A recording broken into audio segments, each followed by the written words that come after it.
warahmatullahi wabarakatuh. Pada video pembelajaran hari ini, kita akan membahas tentang kebijakan moneter dan kebijakan fiskal.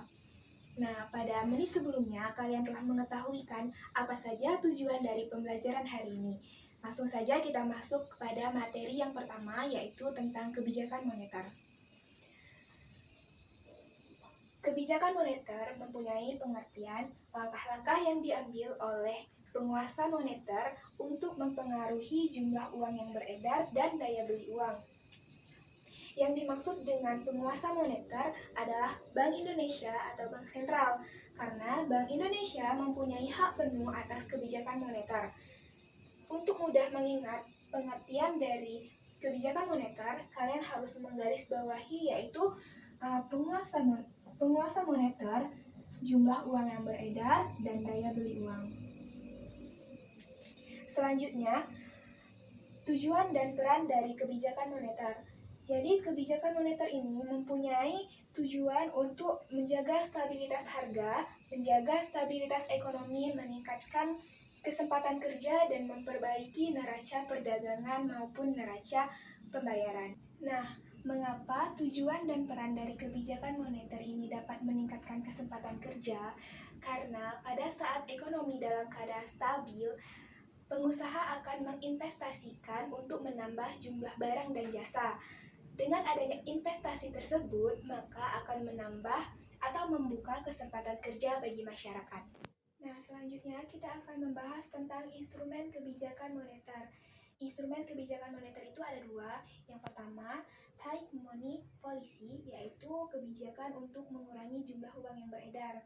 Dan untuk easy money policy adalah sebaliknya dari tight money policy, yaitu untuk menambah jumlah uang yang beredar. Selanjutnya, bentuk-bentuk dari instrumen kebijakan moneter. Yang pertama adalah kebijakan operasi pasar terbuka.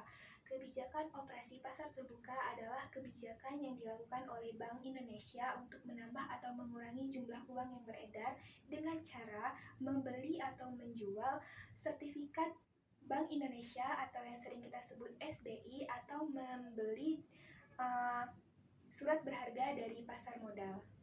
Yang kedua yaitu kebijakan diskonto. Kebijakan diskonto adalah kebijakan yang diambil oleh Bank Indonesia untuk menambah atau mengurangi jumlah uang yang beredar dengan cara menaikkan atau menurunkan suku bunga. Jika dengan menaikkan suku bunga berarti ingin mengurangi jumlah uang yang beredar. Tetapi jika menurunkan suku bunga, maka Bank Indonesia menginginkan adanya jumlah uang yang beredar itu bertambah.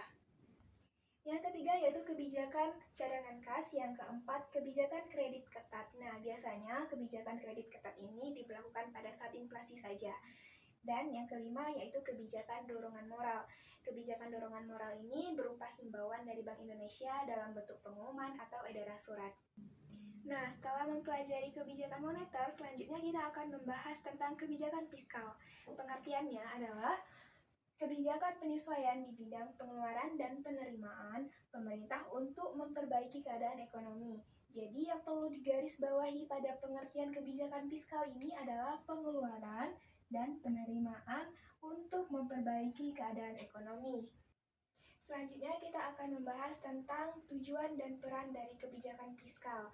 Dari pengertiannya saja kita sudah tahu ya, tujuan dari kebijakan fiskal itu untuk memperbaiki keadaan ekonomi dan mengusahakan peningkatan pemerintah dalam rangka meningkatkan kesejahteraan rakyat dengan cara menyesuaikan pengeluaran dan penerimaan. Lanjut pada instrumen kebijakan fiskal. Yang pertama ada sistem perpajakan.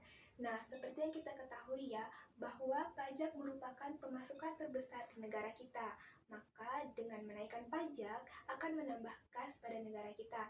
Jika kita menurunkan pajak maksudnya akan dapat menggiatkan investasi, tapi akan menambah jumlah konsumsi dan daya beli masyarakat. Yang kedua yaitu politik anggaran. Politik anggaran ini juga terbagi menjadi dua, yaitu politik anggaran berimbang dan tidak berimbang. Untuk politik anggaran berimbang yaitu di mana penerimaan dan pengeluaran itu sama. Dan untuk politik tidak berimbang itu terbagi menjadi dua, yaitu surplus dan defisit. Nah, surplus ini di mana penerimaan lebih besar daripada pengeluaran, sedangkan defisit adalah pengeluaran yang lebih besar daripada penerimaan. Berikutnya yaitu fungsi kebijakan fiskal. Yang pertama, fungsi alokasi. Nah, fungsi alokasi ini untuk mengalokasikan atau mengatur atau juga menentukan faktor-faktor produksi yang sudah ada di masyarakat agar dapat memenuhi kebutuhan masyarakat yang membutuhkan. Dan yang kedua yaitu fungsi distribusi.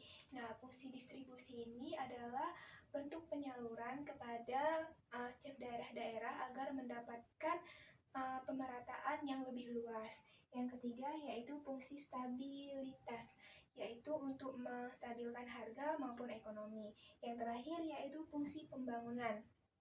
Fungsi pembangunan di sini agar dapat membantu negara kita menjadi negara yang maju dan negara yang dapat memperbaiki fasilitas yang ada di publik. Nah, ini adalah akhir dari pembelajaran kita pada hari ini, yaitu tentang kebijakan moneter dan kebijakan fiskal. Diharapkan tujuan pembelajaran akan tercapai dan video ini dapat mudah dipahami. Saya ucapkan terima kasih.